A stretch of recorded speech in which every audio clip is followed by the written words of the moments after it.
Good afternoon. Good afternoon. I'm Kenneth Barr,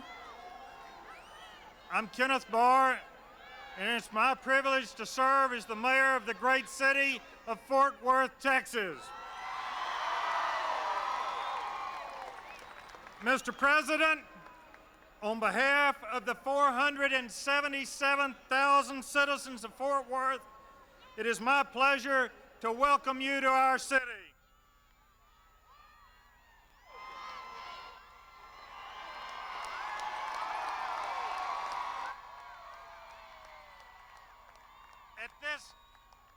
At this time, I want to introduce.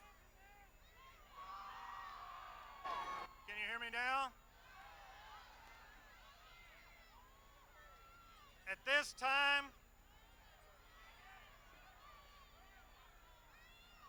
let's try one more time. Can you hear me? There we go. All right. At this time, I want to introduce Mr. Richard Connor, publisher of the Fort Worth Star-Telegram, who will continue a long-time Fort Worth tradition. Mr. Connor?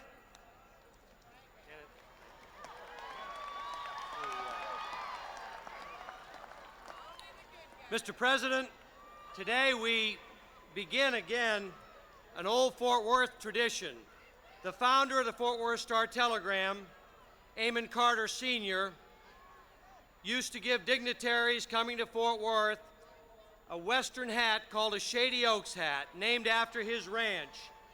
He gave them to Calvin Coolidge, Franklin Roosevelt, Winston Churchill, and one of your heroes, Harry Truman. It's my pleasure today to give you a Shady Oaks hat on behalf of Peters Brothers Hatters and the Fort Worth Star-Telegram.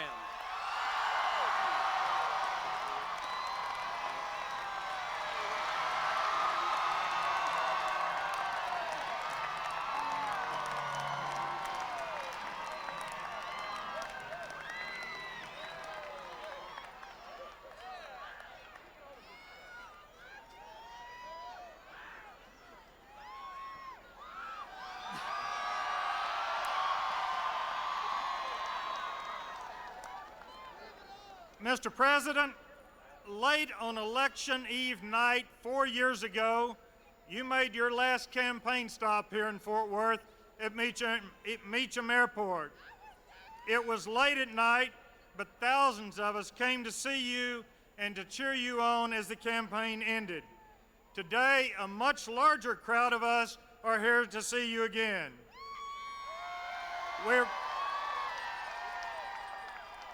We are pleased that you've come back to Fort Worth and back to Tarrant County. Our city was born in 1849 as a U.S. Army outpost just a few hundred feet north of where we stand here today. And today, the pioneering heritage of that era still runs strong in our lives. Just as our forefathers saw the possibilities in this piece of Texas prairie, we have bold visions for Fort Worth. We see adversity as opportunity. We see others as partners. We see change as inevitable. Mr. President, today you are in a city that is outstanding and getting better because a lot of people work long and hard to make it that way. Today we are enjoying good times in Fort Worth, Texas.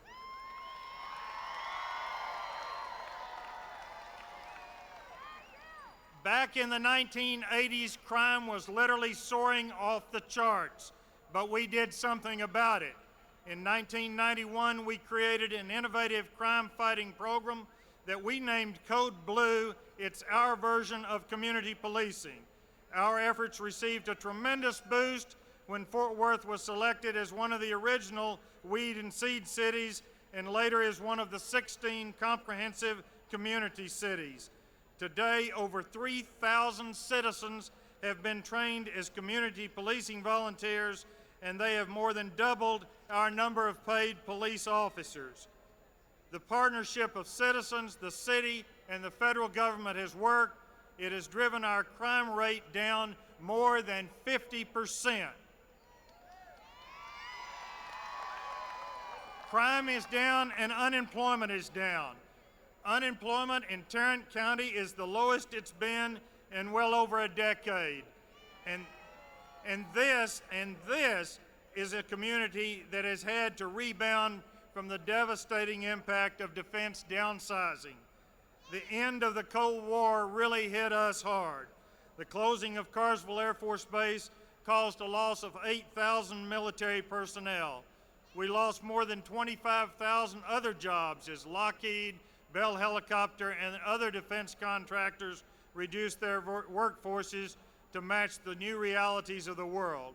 Again, we formed partnerships, community and business leaders came together, the state of Texas came to the table, and very importantly, the Federal Office of Economic Adjustment came to us with professional expertise and grants to help transition our workers and to convert our industrial base. Today, unemployment in the greater Fort Worth area is under 4% thanks to these efforts. In North Fort Worth alone, we have created 15,000 new jobs and another 14,000 committed jobs are coming. The partnerships worked again. Fort Worth also has a bright future as an international city, and we expect tremendous benefits from the NAFTA agreement. Lastly, let me just take a second to talk about downtown Fort Worth. It is a testament to the partnerships of making things happen. 20 years ago, this downtown area was having the same problems of most old central downtown areas across the country. But our business and civic leaders would not accept decline as inevitable. With Federal Economic Development Administration and city money funding public improvements, the private sector went about rebuilding what you see around us here today, a vibrant, prosperous downtown that is to be envied by virtually every other city, no matter where they are. Fort Worth is a city that has faced major challenges. It is a city that has met those challenges and now has a bright future. These are exciting times in Fort Worth, Texas. Mr. President, we are honored that you would come to Fort Worth to see and recognize what we have accomplished. It's my honor at this time to introduce the Congressman from the 24th District of Texas, a native of Fort Worth, a friend of the city of Fort Worth who's always there when we call on him, Congressman Martin Frost.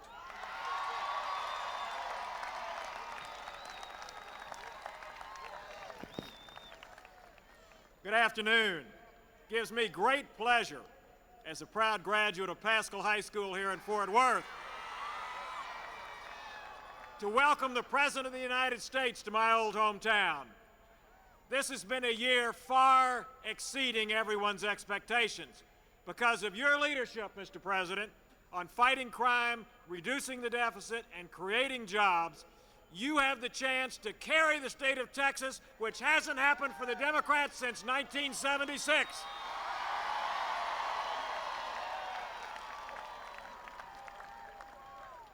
For the last 2 years, we Democrats have worked tirelessly to craft a moderate, common-sense agenda for American families.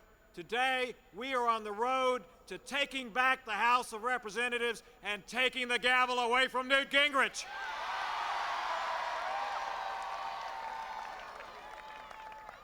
With 5 weeks left until the election, the choices for our future have never been more clear. Newt Gingrich and the Republicans in Congress tried to make deep cuts in Medicare and student loans. And with your leadership, Mr. President, we stopped them. As long as I represent the hardworking families in the 24th District, I will continue the fight against Newt Gingrich and his foot soldiers as they try to steal Medicare from our senior citizens and educational opportunities from our young people. There is no better example of what's going on around the country for Democrats than right here in Tarrant County. Throughout his adult life, Hugh Parmer has worked tirelessly on behalf of the people who work for a living, seniors and children. And Hugh Parmer is going to be the next congressman from the 12th District.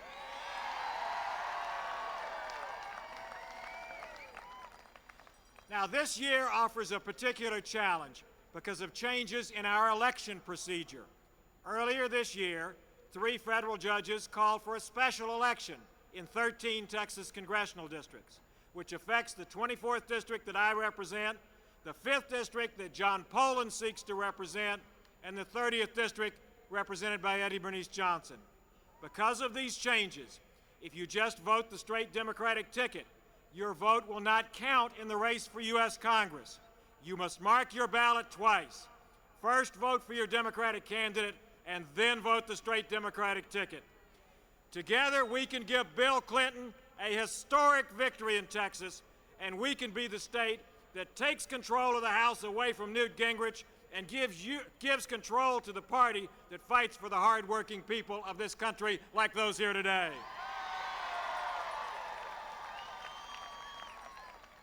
It is now my pleasure to bring forward one of our terrific Democratic candidates, Victor Morales, our candidate for the United States Senate.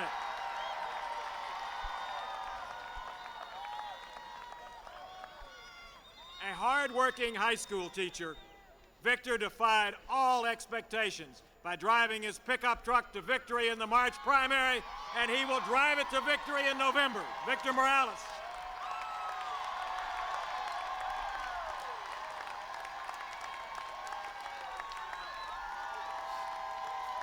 Hello. Hi. Orale. And howdy. I just wonder, by any chance, has anybody seen my opponent? I want to debate him and I can't find him. 2 times so far, with your help, we have proved the experts wrong. The experts who said there was no way an ordinary person like yourself could become a United States Senate candidate without all the millions and without all the power structure. But 2 times we have proved the experts wrong, because here I am. And I want to give thanks at this moment after that statement to the President of the United States, who asked me to come along with him for these 3 cities. He didn't say, well, that's Victor Morales, a school teacher, he doesn't have a chance. He said, Victor, come along, I want to help you. That's the kind of president we have.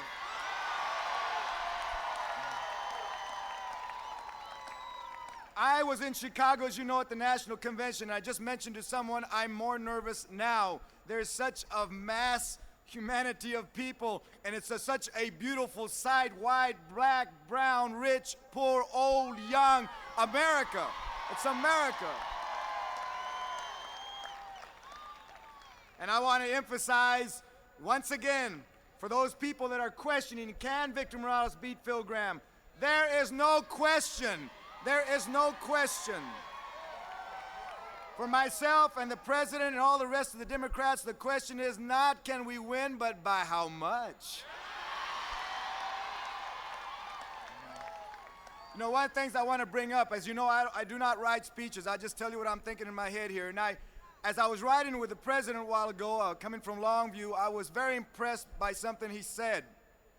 You know, he wasn't in the car bragging about all the things he had done, you know, and once again, he had told the audience already, but he was relaying to us in the car about the wonderful stories he was hearing from people who have been affected by his programs and other Democrats who have worked so hard. How much he was moved by the people that said this program, the Family Medical Leave Act, the Minimum Wage Act, education. He was telling us how moved he was by these people reaffirming that he is doing the right thing, and how much we hope that he continues to do the right thing in the next 4 years.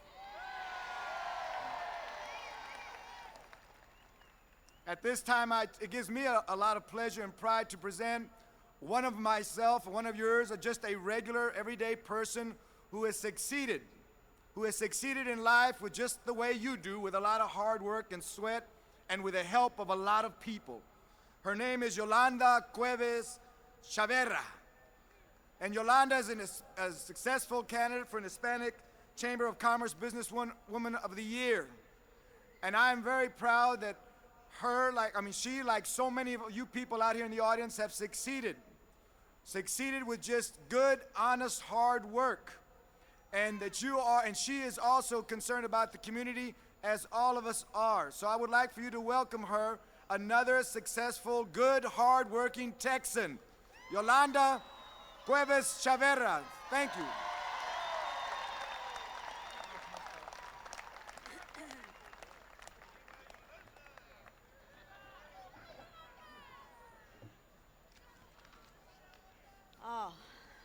Buenos dias, buenas tardes.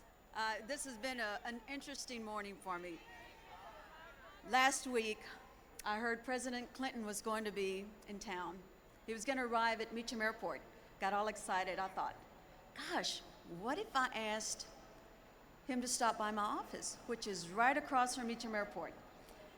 It wouldn't take but a couple of minutes. All I want to do is talk to him about some of the good things that have happened to me in the last 3 years. Then I realized I didn't have his number. So, oh well. The thought definitely left me. Now, yesterday, just out of the clear blue, I get a phone call asking me to come and say a few words to all of you. I stand before you as a representative. I'm a woman, Hispanic, that's obvious. I'm a sister, I'm a mother, I'm a worker, I'm a local resident. I'm one of you, right out there. I am one of y'all. Now, since I couldn't get Mr. President Clinton's phone number, I decided today I'm going to share with you what I wanted to share with him. Please bear with me. Obviously, I am not a public speaker, but I am a business person, and because of the Clinton administration, I feel that is why I have become a success. My name is Yolanda Cuevas Chavera. I started my business 3 years ago. I'm a distributor of laboratory medical safety supplies.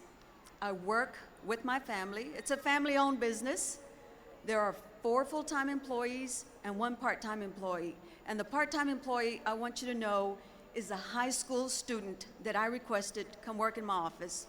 She is Hispanic. She's from Diamond Hill High School. I'm very proud of her, very proud of her. During the last 3 years, I've seen the state experience an unprecedented rise in economic growth, as well as a major drop in unemployment. I've seen an increase in international trade, due in part to NAFTA. Recently, I was named Businesswoman of the Year on a state level, local level, and national level. I look back and I wonder, how did this come about? I realize that my award would not have been possible without a president who supports individual businesses without regard to race or gender.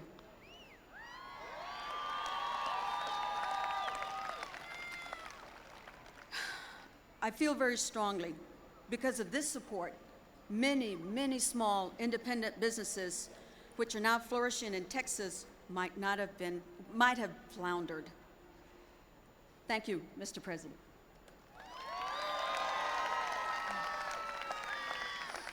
Due to certain programs in the state of Texas, as well as nationwide, businesses such as myself have succeeded. I will speak about one, and that is a historically underutilized program in the state of Texas, and that came about because of Governor Ann Richards.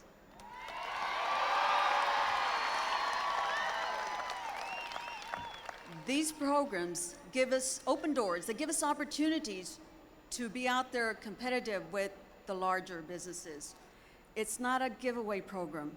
You have to work hard, but it does provide opportunities.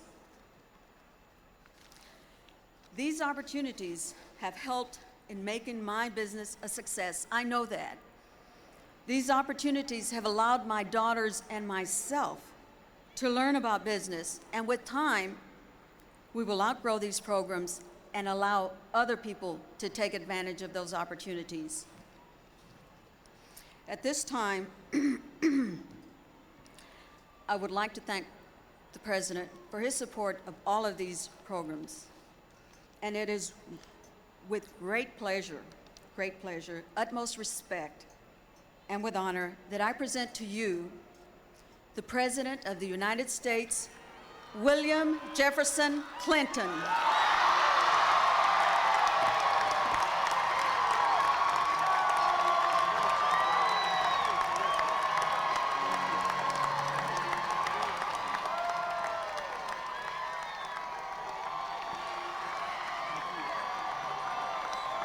Thank you. Thank you. Thank you. Thank you. Thank you. Thank you. Thank you. Thank you. God bless you. Thank you. Thank you. Thank you. Thank you very much. Thank you. Thank you. Hello, folks. Thank you very much. Hello, Fort Worth.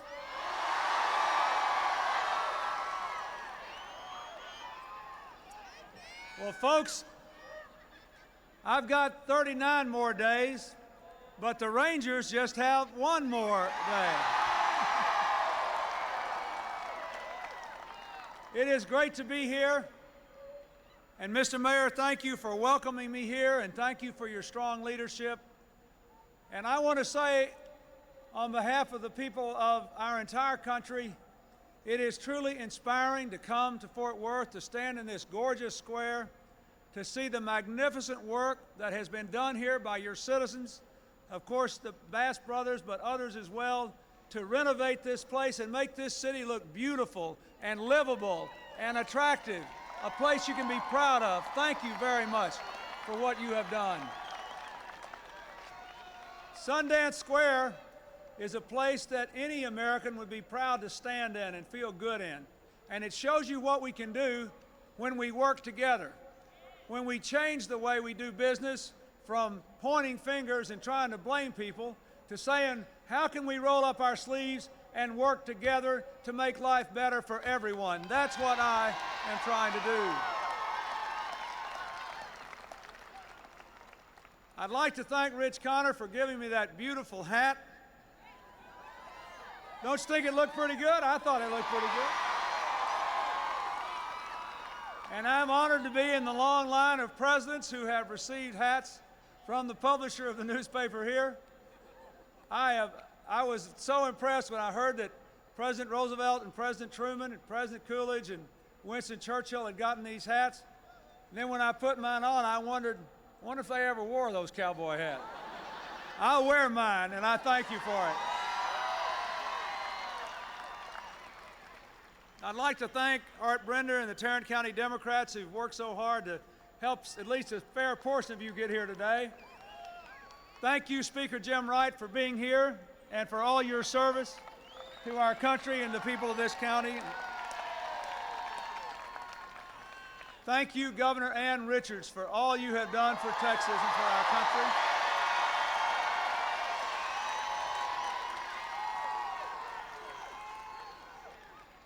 I want to thank these fine young people in the Tarrant County President's Band. Aren't they fine looking? They're going to play for us later. Thank you. Thank you, Carlton Lancaster, for the work you've done to get them together, you and Jesse and Bob Copeland. I was so impressed when I heard about this band. I couldn't wait to hear them, and they promised me now when I get off here and start shaking hands, you're going to play some more for me. You see the saxophone section raising their horns there. That's good. Thank you. I want to thank Bill White, the Texas State Democratic Chairman and the co-chair of our campaign. He did a magnificent job for all of you when he was the Deputy Secretary of Energy in our administration. And now that he's home in Texas, he's doing a great job for all of us again. And thank you, Gary Morrow, the Texas State Land Commissioner and my longtime friend, for co-chairing our campaign. Thank you, Senator Mike Moncrief and Representative Glenn Lewis. I want to say a special word of thanks to our candidates for Congress, a man who's been a friend of mine a long time, the 5th Congressional District candidate, John Poland. I hope you'll help him win this election.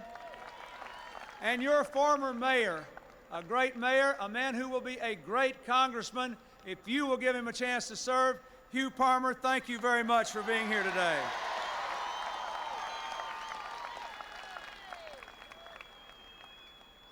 Thank you, Yolanda Chavero. Boy, what a wonderful representative she is of American free enterprise and the idea that if we give everybody an opportunity, all of us will be better off. We're better off that people like her can start a business and create jobs and make our communities and our country stronger. I have to say that one of the things that I determined to do when I became president was to create a climate in which it would be possible for more people to start small businesses and to succeed. And in the last 4 years, there are a lot more folks like Yolanda out there. And every single year, we have set a record for new small business starts. The Small Business Administration cut its budget but doubled its loan volume to provide more opportunities for small businesses to be started, including a 300% increase in loans to small business women. People like Yolanda who are moving this country forward. We made every small business in the country eligible for a tax cut if they invest more money in their business. We made it easier for small businesses to take out pensions for themselves and their employees, and for employees in small businesses to take those pensions with them, which is so important. And just a couple of days ago, we increased the tax deductibility of the health insurance cost of people who are self-insured, which will help small business people all across this country. More Yolandas, a stronger America. Thank you, Martin Frost, for your unrelenting efforts to give the House of Representatives back to the American people and take it away from those who tried to destroy the Medicare system, take away Medicaid's guarantee of health care to families with members with disabilities, to our poorest children, to newborns, to elderly folks in nursing homes. Thank you for that. Thank you for stopping the cuts in student loans and education funding and environmental protection.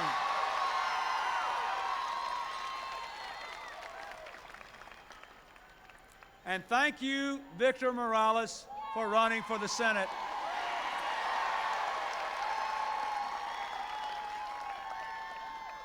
I want to tell you a little tale, folks, when you think about how you ought to make a decision. I had an interview with a couple of reporters today. I was in Longview before I came here. We had 13,000 folks in Longview this morning. It was a pretty good crowd. And I want to tell you two different stories. I had a great interview with two reporters who said, why are you in Texas, and do you really think you can win here, and what's your message, do you think? We made it easier for small businesses to take out pensions for themselves and their employees, and for employees in small businesses to take those pensions with them, which is so important. And just a couple of days ago, we increased the tax deductibility of the health insurance cost of people who are self-insured, which will help small business people all across this country. More Yolandas, a stronger America. Thank you, Martin Frost, for your unrelenting efforts to give the House of Representatives back to the American people and take it away from those who tried to destroy the Medicare system, take away Medicaid's guarantee of health care to families with members with disabilities, to our poorest children, to newborns, to elderly folks in nursing homes. Thank you for that. Thank you for stopping the cuts in student loans and education funding and environmental protection.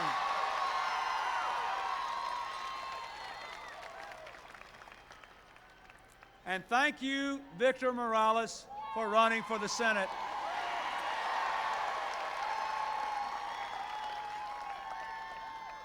I want to tell you a little tale, folks, when you think about how you ought to make a decision.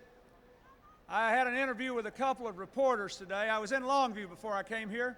We had 13,000 folks in Longview this morning. It was a pretty good crowd. And I want to tell you two different stories. I had a great interview with two reporters who said, why are you in Texas, and do you really think you can win here, and what's your message, do you think? And I said, well, you know, 4 years ago, I had a pretty hard hill to climb. I had to run against two guys from Texas 4 years ago. And Texas has been voting Republican in presidential races on a fairly regular basis for a good while now. So I said to myself, first of all, for 12 years I was the governor of Arkansas, your neighboring state. I spent it, I'm sure, except for candidates for president from Texas, I've spent more time in Texas in the last 40 years than anybody else that's running for president. And if you look at the results of what I said we would do, what we have done, and how much better off Texas is today than it was 4 years ago, if the people are willing to give me a fair shot and look to the future, yes, I think we can carry Texas because it's right for the American people. So,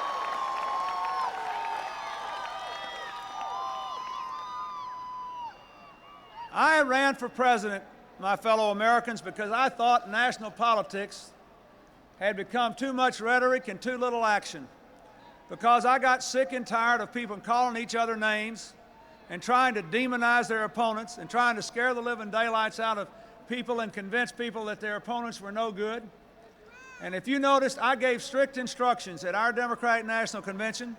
I didn't want anybody to say anything bad personally about Senator Dole, about Congressman Kemp, a man I like, about Mr. Perot, about even Speaker Gingrich, who said some pretty harsh things about the rest of us.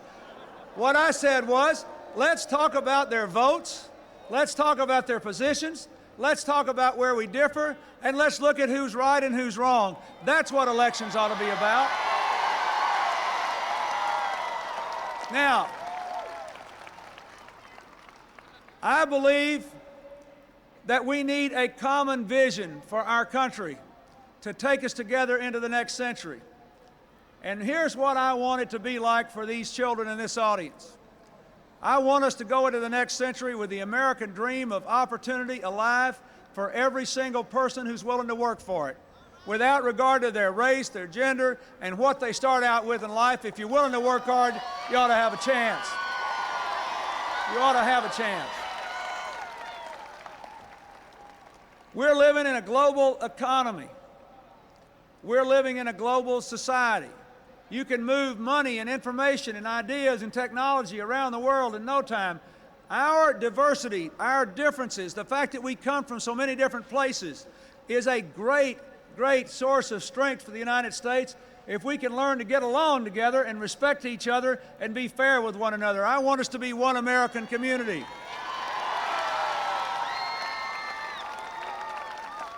And I want us to be the world's strongest force for peace and freedom and prosperity, because that's an important part of our future as well. Now, how have we done creating opportunity, insisting on responsibility, and bringing us together in a community? That's the test. And what are we going to do? Now, Mr. Morales, he's offered himself as a candidate for the Senate. I remember in 1993 when I asked the Congress to pass our economic program, to get the deficit down, get interest rates down, get this economy moving again, and keep investing in new technologies and education in the environment and protecting our obligations to our seniors through the Medicare program. Mr. Morales' opponent said, if the president's plan passes, the deficit will go up, unemployment will go up, the economy will be in terrible shape. That's what he told you. And my opponent agreed with him. Well, now we know. Now we know. You don't have to guess in Texas. And I'm glad we've got some folks in the back representing The other side. They're welcome. No, don't boo them. They're welcome here. This is America. Everybody's welcome here. They're welcome here. I'm glad they're here. But here we are now in 1996, and here are the facts on the opportunity. Is it open? Here are the facts. You reckon they cut the microphone off? Is it on? Now? Turn this thing on. Cheer a while we wait.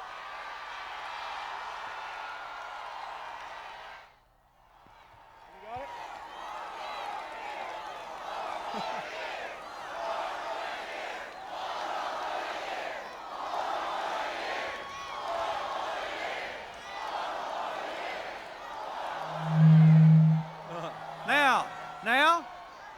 Now, no?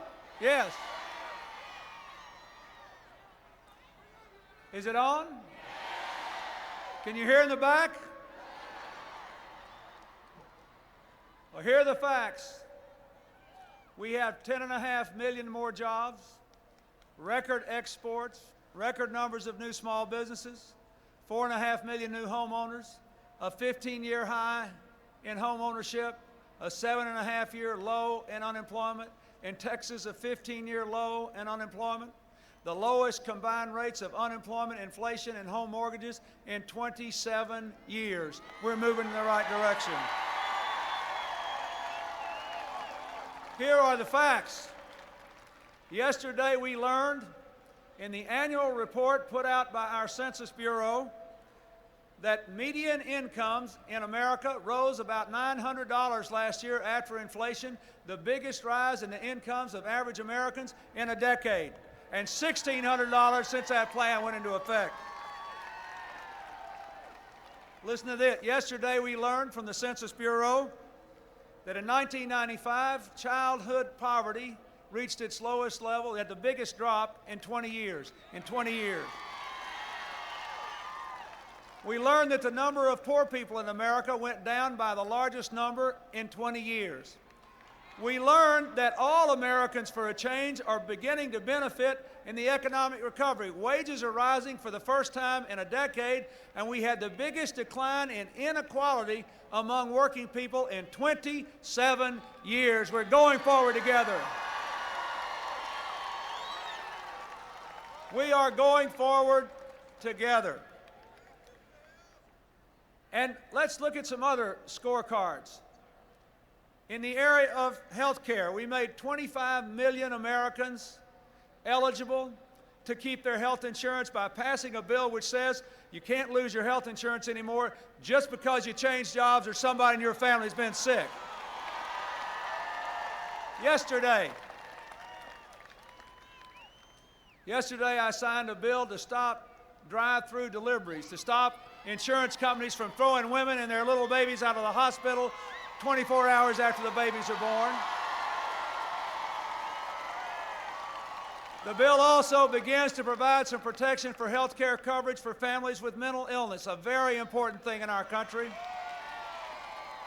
And the bill says to Vietnam veterans who are exposed to Agent Orange, many of their children have gotten spina bifida. Finally, after all this long time, we're going to give disability support and other help to those people who served our country.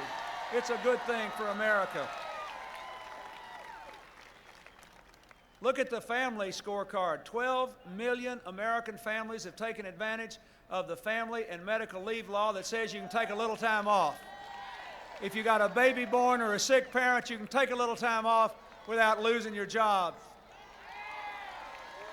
Now, our opponents didn't think much of that bill either. They said it was bad for business. But 3.5 years later, we got 12 million families that are stronger and 10.5 million new jobs. I think we were right and they were wrong.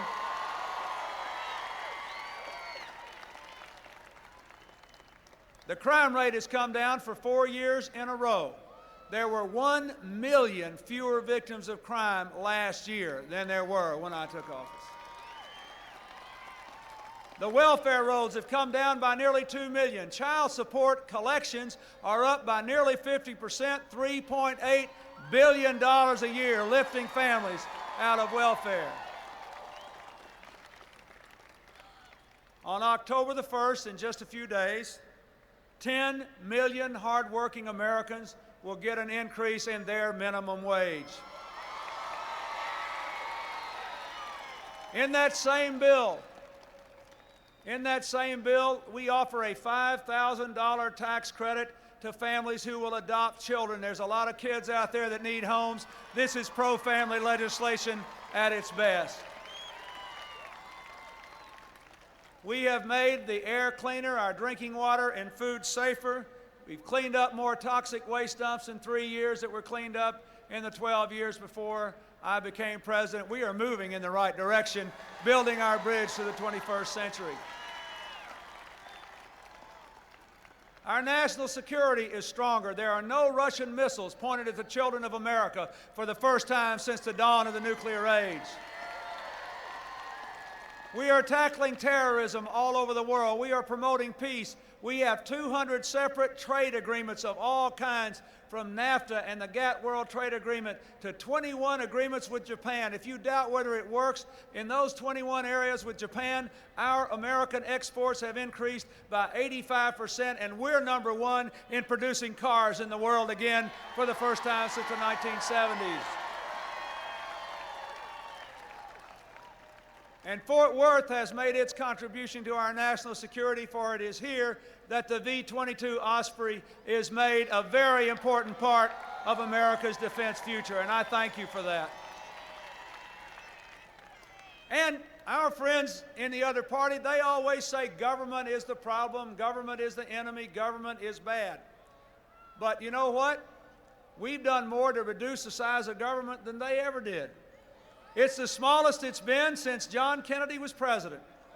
We got rid of more regulations, ended more unnecessary programs, gave back more authority to states and local governments to run their own affairs than our Republican predecessors did. But what we did not do is to give you a government so weak it could not build a strong economy, invest in education, protect the environment, and take care of the people who have earned the right to a little help from the rest of us. We are going to go forward together. That is the right thing to do. So I say to you, my friends, in the next 39 days, I hope those of you who are here at this rally will go visit with those who aren't here at this rally and say, you know, we might ought to vote for this president. We might ought to vote for these candidates back here, because this country's on the right track, and we don't want to take a U-turn. We need to keep going right ahead, straight into the 21st century. I want to ask you to help me to continue this work, to build that bridge to tomorrow. The future of this country represents our best days if we do the right things. The kids in this audience, they'll be doing jobs that haven't been invented yet. A lot of the children in this audience will be doing jobs that have not been imagined yet. If we do the right things, we've got to keep this economy going. That means we have to balance the budget, but we've got to do it in the right way. We can balance the budget and still protect our investments in education, in the environment, in Medicare and Medicaid. We shouldn't let them raid workers' pension funds under the guise of balancing the budget. We can have a tax cut, but it ought to be the right kind of tax cut, targeted to families that need it, for child rearing, for education, for buying that first-time home, for medical care. And when you sell your home, if you got a gain on it, you shouldn't have to pay taxes on it, because it's where most people's savings are. We can afford that. And that's what we ought to do. But we ought not to have a tax cut we can't afford, even though it's popular at election time. And here's why. I tell this everywhere I go. Every time I leave town in Washington, some expert says, now don't go down there again into the heartland and talk about the deficit. People are bored by the deficit. Nobody cares about balancing the budget when the economy's good. Here's why you ought to care about it. One big reason this economy has taken off in the last 4 years is that we brought the deficit down. What does that mean? We had to borrow less money. When we borrowed less, that left more for you. That meant the interest rates went down. Our friends in the Republican Party put out a study last year that I have to tell you, I agree with. I wish they still agreed with it, but they agreed with it last year. What that study said was, if we're not on a plan to balancing the budget, it will add 2% to the interest rates that American people charged. Now you just figure it out for yourselves. What would it mean to you to have to pay 2% more on your credit card debt, on your college loan, on your car payment, on your home payment? What would it mean to the economy of Fort Worth and Tarrant County in Texas if every business person had to pay 2% more every time they went to the bank to borrow money? It would mean fewer jobs, a weaker economy, not as many pay raises. It's not a good deal. Let's only have the tax cut we can afford. Let's pay for it, and let's target it to education, child rearing, and build a stronger America. Let's do that. I want to build a bridge to the 21st century that says to every child in this country and every adult, education is now a lifetime endeavor, and we're going to have the best education opportunities in the entire world. 40% of our 8-year-olds still cannot read on their own. That is bad. They can't learn the rest of the things they need to learn. I want to mobilize an army of volunteers to work with parents and teachers to make sure that by the year 2000, every third grader in America can pick up a book and say, I can read this all by myself. I want to make sure that every single classroom in America and every library and every school has not only computers and educational materials and teachers trained on the computers, but is hooked up to this worldwide information superhighway, to the internet, to the World Wide Web. What does that mean? It means the kids in the poorest schools in America and the kids in the most remote rural schools, for the first time in the history of this country, can get the same information in the same time in the same way as the children in the wealthiest schools in America, and that will revolutionize educational opportunity. And we can do that. Will you help me build that bridge to the 21st century? And most important of all, I want to open the doors of a college education to every single American who's willing to go and work for it. I want to let more families save in an IRA for their own retirement and then withdraw from it tax-free if they want to pay for education. I want to say that we can make 2 years of college as universal in 4 years as a high school diploma is today by giving families a tax credit, a dollar-for-dollar reduction on their tax bill for the cost of a typical community college tuition in this country, and then everybody can go. Everybody can go. And I believe that we ought to give a tax deduction of up to $10,000 a year to families for the cost of any college tuition, undergraduate or graduate, medical school, veterinary school, you name it. We can lift America if we do that. Will you help me build that bridge to the 21st century? I want you to help me build a bridge that keeps the crime rate coming down. The crime rate in Fort Worth has dropped 50% in the last 4 years, 50% in this community. If we lower it for 4 more years, it might be low enough for us to all feel safe again on our streets, in our homes, in our schools. That's very important. We've got to keep putting 100,000 police on the street. We've got to continue that fight. And let me say one thing about that. We had a pretty rough time, our side did, in the elections of 1994. And one reason was a lot of good, God-fearing people in Texas and Arkansas and other places who love to hunt, love to go out in the woods and engage in sport shooting as well as hunting, were absolutely convinced when our opponents said that we were trying to take their guns away because we banned 19 kinds of assault weapons and passed the Brady bill.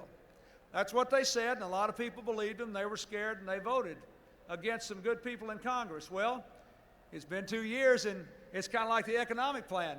Now we know. Now we know.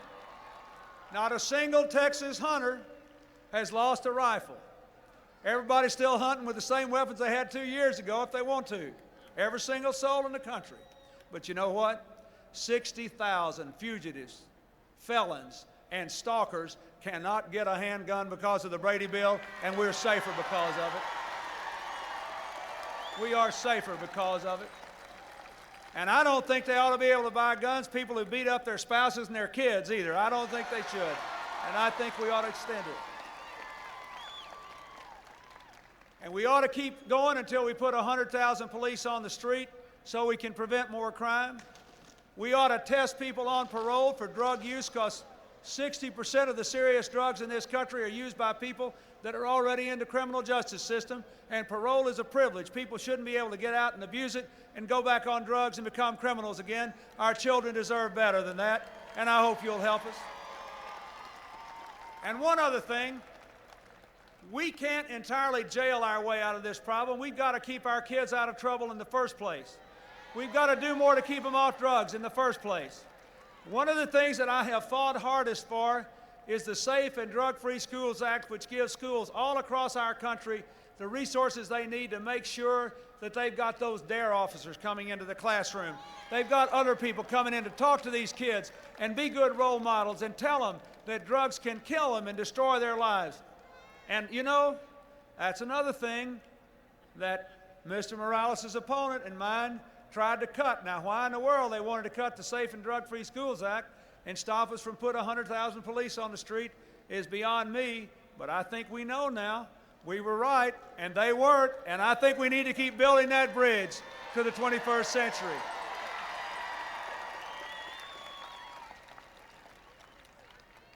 I want to ask you all to think about that. There's more we need to do for families, more we need to do to clean up our environment. There are still 10 million American children living within 4 miles of toxic waste dumps. But if you will give us 4 more years, we'll clean up the 500 worst dumps so we can say our kids are growing up next to parks and not poison. Every child in America deserves that, and I hope you'll help us build that bridge to the 21st century. Ladies and gentlemen, this election is about your future and about the future of your children and your children's children. We are living in a time of phenomenal change in the way we work and live and relate to each other and the rest of the world. If we make the right decisions, if we build the right kind of bridge, if it's big and broad enough for all of us to walk across and for our children and our children's children to walk across, the best days of this country are still ahead. So I ask you again in the next 39 days to help us build that bridge by going out and talking to other people and saying, what do you want our country to be like in 4 years? What do you want our country to be like as we start that new century? What do you want our country to be like when our children are our age? If we ask the right questions, we'll give the right answers in Texas and all across America. Help us build that bridge to the 21st century. Thank you, and God bless you all.